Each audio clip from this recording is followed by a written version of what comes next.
Assalamu alaikum everyone. Assalamu alaikum. Welcome to Qyssa. This episode is powered by. So, Shahmeen, a lot of people don't know that you actually have an architectural background and you ran a firm for many years in Pakistan successfully. I want to know that story. So when I graduated from the Indus Valley of School in Art and Architecture, this was in 1999. So as soon as I graduated, a few friends of us we were in a gathering, and we're like, let's not work for anyone. Let's just open our own consultancy. It just started from like a spontaneous meeting. It's very similar to how we started. Yes. Let's just do this. Yeah. And you will not believe it that we just sat there and we just picked up a book and we just started writing names. This is what our business is going to be. And we came up with the word aesthetics. Okay. And then, of course, we didn't want to have the typical spelling of aesthetics. So we added an X in the end. Okay. And spelled it differently. Interesting. Yes. So it was three girls, graduated, have no experience of an architectural consultancy. We got a lot of flag, is that word? We got a lot of flag from a lot of people. There were a lot of people like, samajhte kya hai apne aap ko? How are they going to do a business? But there were a few mentors that I had, and one of them, Sir Akil Bilgarami, who I deeply, deeply appreciate, love, and I'm very inspired by him. He said, go for it. Go for it. You got this. And you went for it. And we went for it. Started from a very small garage sort of a space. And in 10 years, we were running a office, well-designed office with 2 to 3 employees in a very good building in Shah Faisal, which is, known for its business. Wow, that's amazing. So Yes. just three girls. Three girls. Right out of architecture school. Right out of architecture school, had no idea how it works, but we learned. And it worked. And it worked. And it worked. Yeah. Amazing. Yeah. What about you, Saba? So my journey in entrepreneurship started in 2018. I was doing a lot of internal personal work at the time, a lot of personal coaching, because I was feeling stuck somewhat. I was in a consulting position at the time, had been working with a long-time mentor for a very long time, and I deeply admired him and loved working for him, and loved the fact that he was an entrepreneur. So I always looked up to him. And so in this journey of what's my purpose in life, what should I be doing, I uncovered a lot of things, that I have a love for creation, I have a love for impact, and I have a love for everything art, basically. So all of it combined, I was like, well, video games is the answer. I love video games. I've been playing them for a long time, and I had started learning how to create my own video games since 2014. And I found it very, purposeful and very, just deeply satisfying. So I was like, well, let me just start my own video game studio. And of course, it couldn't have been just a video game studio. It had to be a games for impact studio. So I wanted to only make games about causes that I was passionate about, like the refugee crisis or plastic pollution or the environment or mental health. And I made quite a few games in that regard. But then I also wanted a very successful business financially, and I wanted the business to have impact. So we had this thing where we would give 2.5% of our revenue, whatever we made, to charity. And we did that with some of our projects. So I ran that business for quite a few years before I had to let it go. And of course, we're going to come to that conversation as well. So let's get right into it. Both of us have had experiences of building something and then having to let it go for different reasons. What was that like for you? Why did you let go of your architecture business, and what was that like for you? So when we were moving to Bahrain, right? And of course, you move for a better future. And remember that when I started, I wasn't married. And then, of course, I got married, had 3 children during running a consultancy full time, of course, with a lot of support from family and in-laws.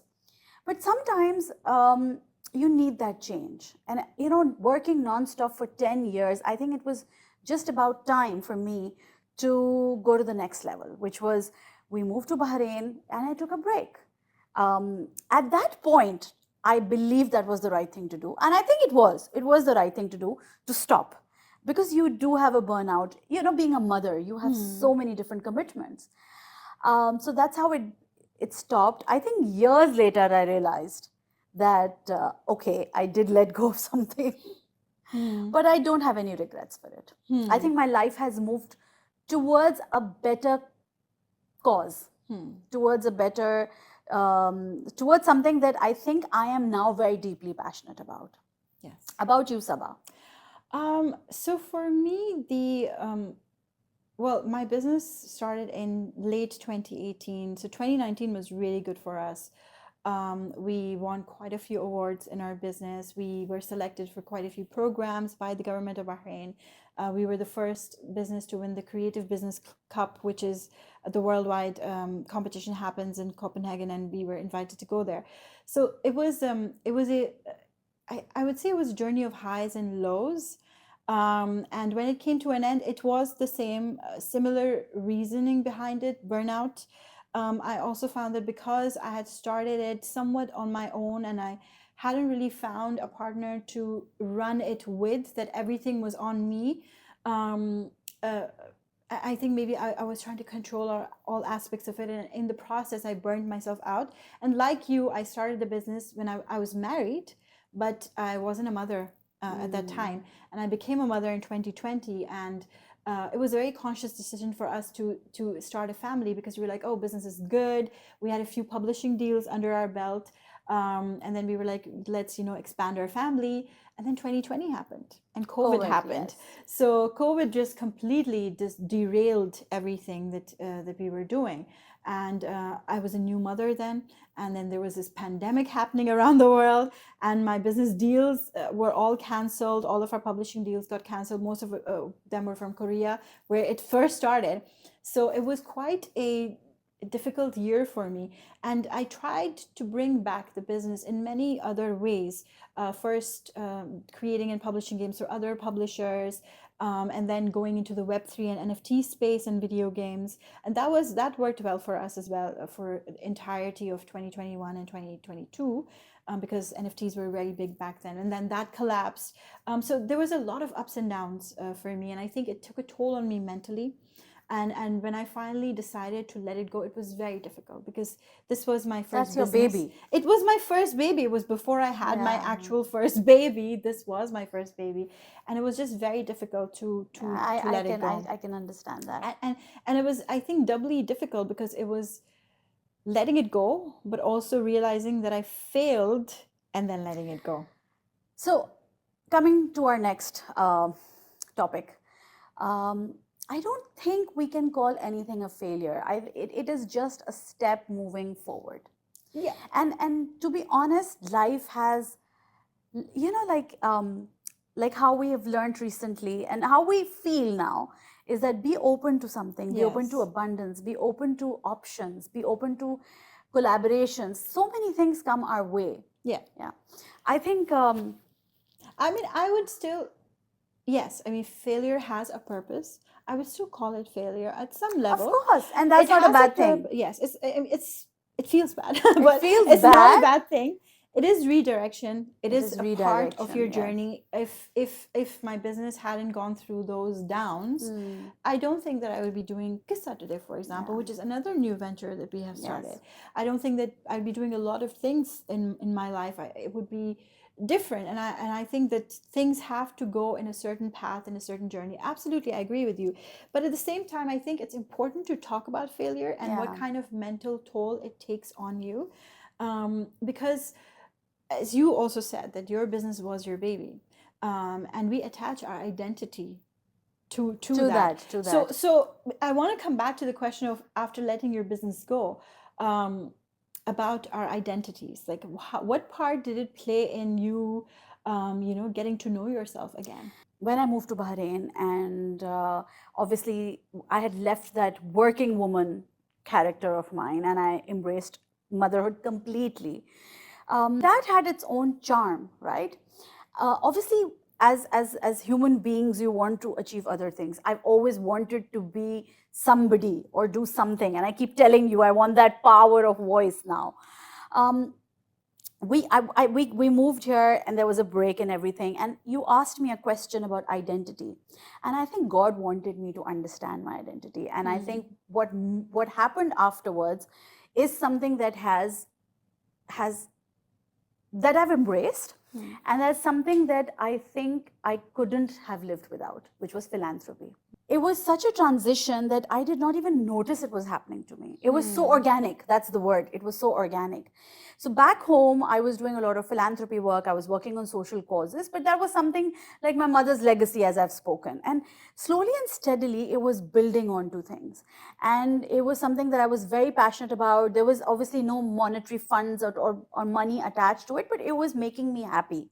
And I started building teams in Pakistan. And I truly believe if you have the intent, it happens. So I started, of course, I had my apprehensions, I had my bias. Am I helping the right person? Is my team the right person? But Alhamdulillah, one after the other things were falling into place. And then, of course, I joined the Pakistani Women's Association. And again, that was something that I actually didn't even want to do, but I was pushed into doing it. And again, that brought a lot of purpose into my life. So the philanthropy happened, and then I know I'm going to maybe take your thunder from all that conversation.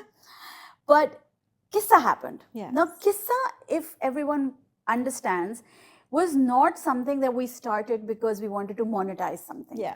It started with intent. And I passion. feel intention. The intention was just to highlight the Pakistani narrative. I mean, we had slightly different intentions, but I think together they gelled came really together. Well. Yeah. So my intention was always to highlight the Pakistani, because as the Pakistani Women's Association, I was going to places. I was being asked, where are your women? Where are your successful stories? So then you and I had a very unexpected meeting. And we were just connected. I mean, you were not in my circle of friends. Yes. And we connected over this joint intent. I'll speak of jelly. and coffee jelly. So my intent was to highlight stories, to bring that narrative of a positive Pakistan. Tell us what your intent was. With Qyssa, my intent was, so I've been born and brought up in Bahrain. I've never actually been to Pakistan, which is very strange because I do a show on Pakistan. But for me, the intent was, I didn't know enough Pakistani women. I didn't know enough Pakistani people. As you said, I wasn't part of that Pakistani circle, and I wanted to get in touch with my roots. And now I've realized that there's so many people like me who live in Bahrain who are not in touch with their Pakistani roots, and they're getting in touch with their Pakistani roots and the Pakistani music and the Pakistani stories. Through Qyssa. Through Qyssa. So I think, both our intents are getting fulfilled in a very beautiful way. And again, the Qyssa radio show happened. Yes. And, again, so surprising, you don't run after things, but if you have good intention, and things come to you. If you're open to seeing the opportunities that are coming to you. So since I've met Saba, I've had a very different change of perspective. I'm very good for her. Yeah, she is. Maybe I'm good for her too. Yeah, so our perspectives have also changed while we've been working together. I think we challenge each other a lot on our mindsets, on the way that we see things, and we've both grown since we. So we are growing with Qyssa. So happy to see where Qyssa is going. And the day we think, okay, we need to make this more materialistic, or we need to do this with it, that's the day Allah puts it in our head again, that stick to your intent, you know. So I think whenever we are coming up with new ideas or for content or new ways or new things to add to the Qyssa brand, so to speak, we always ask, is this the vision? Is this in line with the vision that we first had when we were sitting in our coffee shop and talking about doing something together? So I think that really helps us put. So I think what happens with Saba and I is that we set each other right. We do. Yeah. So if I want to oh no, I need to make $1 million out of this, Saba's like, hang on, if only we're fulfilling our purpose, that was our intention, good to make that money. And alhamdulillah, I would say that Qyssa is moving in the right direction. Qyssa is moving in the right direction. There are other things that we keep planning, and those are of good intents for others. So inshallah, I have hopes. Yes, we have hopes in good intentions. In Wala. So, Sabah, do you feel that your identity, your personality has changed since you finished your gaming business and then moved on to something else? I think it was not just my business because, as I said, it was the onsetting of COVID. It was being a mom for the first time, and then it was the business, struggling. And I do think I had attached a lot of my identity to my business. I was the tech entrepreneur and the game developer, and that's how I would introduce myself. And even like to this day, sometimes when I go to a networking event, that label is missing because I do a lot of things now. I do the radio show, I do the podcast, I do my branding work, and I do art and chief growth officer, fractional stuff. So it's very hard to put a label on myself. But I think for a long time, at least until I had the business for 4 or 5 years, I had that label, that label that's like comfortable to you, and you're like, hey, I'm a tech entrepreneur.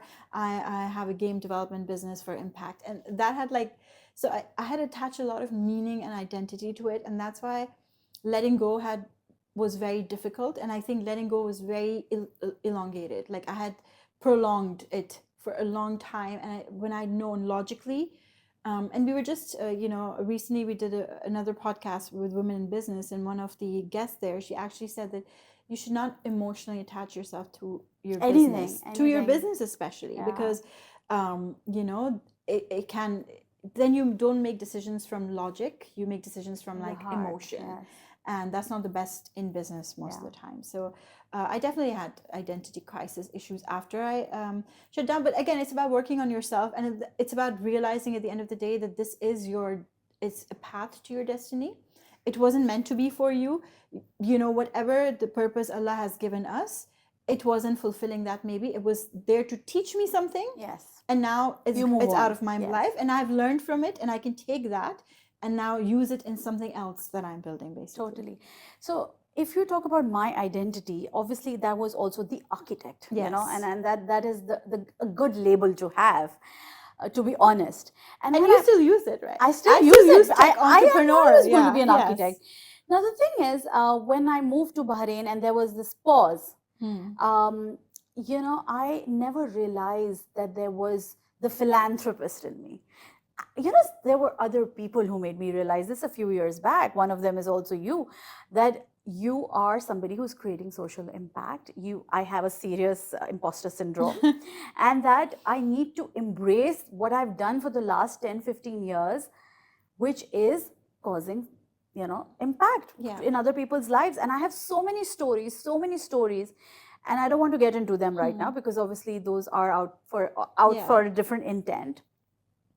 But then I also question myself. If I'm not an architect, what am I? So then, of course, you learn about yourself. I'm a philanthropist. I find that a bit, so I try not to use that. But then you're an advocate. You learn to. I've worked with awareness campaigns, so you're an advocate there. I worked with crisis intervention, so I'm an advocate there.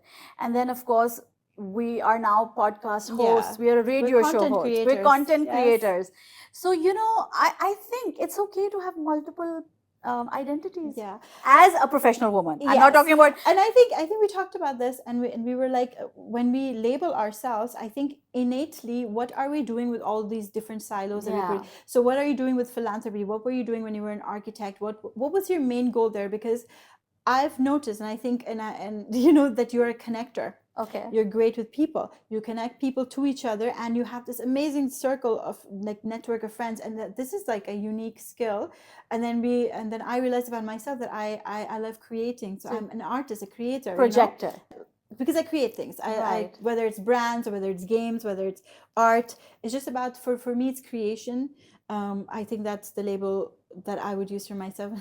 For you, it's connector, which was like, because wherever you go, whether it's in philanthropy, it's using your connections and connecting people to each other, the needs with the people who have it. Very easy to me. Yes. It comes I don't even realize what I'm doing. You're the one who keeps telling me what I'm doing. So it's easy. Yes. But also, so talking about that, like people around us who make us realize what we're doing and actually give us that power that is within us, but we don't see it. And I think it's very important to talk about, especially in business, women supporting other women. Women supporting others and having your the new word I learned, having your advisory board. Advisory board. So you're part of my advisory board. There are a few other people who are part. There would be a mentor who's in that board for me. So and your family, your husband who's your supporter, your children who's your supporter, that they're your advisory board. And that's what you need to surround yourself with. Yeah. So yes, surround yourself with people who are supporting you and who add to that vision of you and who I think validate you. Saba, I mean, I want to add here that we as women, I don't know if it's about Pakistani women or it's about women in general, but we're very scared. We are very scared to put ourselves out there because we're like, nahi, ye nahi hoga, or no, I'll get rejected. But I feel that we need to step beyond that, and we need to have those failures, as you said before, and we need to believe in ourselves. Yes. It doesn't matter how you start. Yeah. It doesn't matter what you're doing, but go for it. Yes. But also I like to add there that you need to realize what you are good at and what you're not good at. And then you need to make up for that weakness by not trying to learn this thing that you're bad at. Yes. But by surrounding yourself with people who are others who are good at it. So exactly, don't reinvent the wheel. Exactly. You get partnerships. Exactly. Yes. You need the right partners. You need the right people who can do things that you are terrible at. And I also want to add here that obviously age. Yeah. I don't say that age is stops us. Yes, every age is a number, but as we do grow older and we're more mature, I think we need to understand that we cannot be alone. Yes, yeah. We need partnerships. We need women together or men together or everyone. Yeah. Your, as you said, strengths together. Yes. And I think a lot of women have great business ideas. They have the passion for things, but they're lacking that partnership with someone. And I think this is a very good platform to tell others that work together.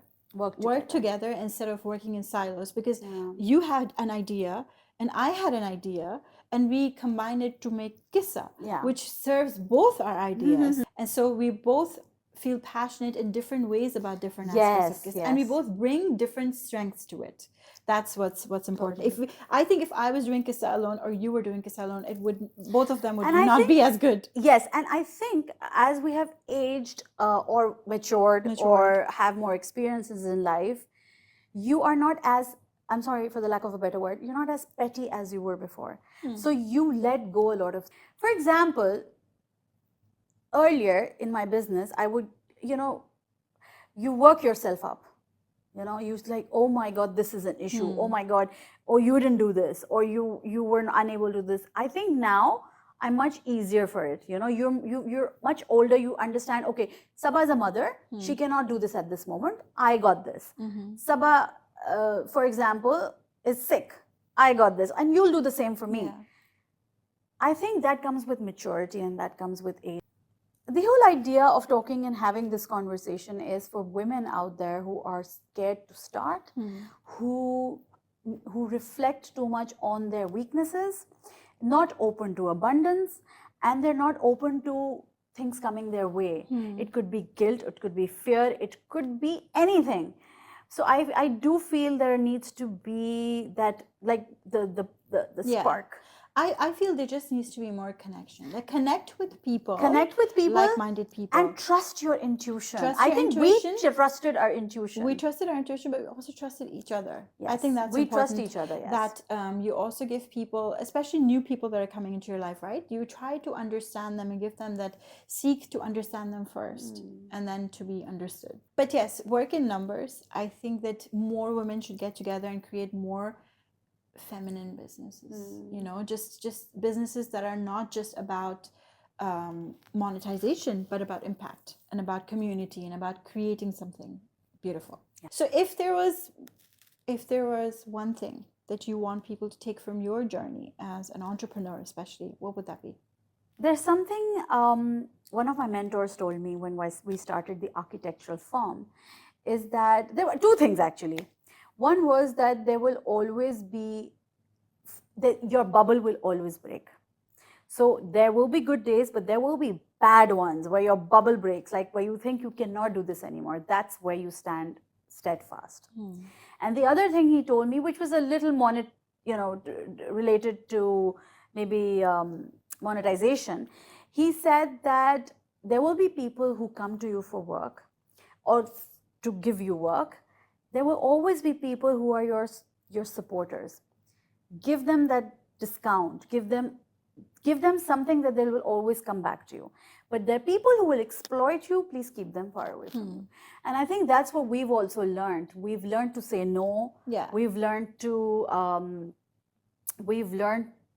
create partnerships or collaborations with people who are our supporters. I think for me, and this is very fresh still because I just recently closed my business, I would say don't make your business everything and have it fulfill or try to fulfill all parts of you, because your business doesn't have to be the thing that creates impact for others in your life. Your business doesn't have to be the thing that is that helps you create things, or it feeds the artistic soul in you. It can just be the business that pays your bills and creates a legacy for you. It doesn't have to be everything. It's like when you have a child and you're like, ye doctor bhi banega, engineer bhi banega, or artist bhi banega. No, I think this is maybe what I did with my business. I wanted to serve all my purposes together. And so maybe that might have been the demise of it. Whereas if it was just about one thing, and other things in your life can fulfill your other desires or your other needs as a human being and as a soul, then I think that would be something that I would take forward in my future businesses. Thank you so much for watching this episode of Qyssa. Thank you for all the love and support that you show us.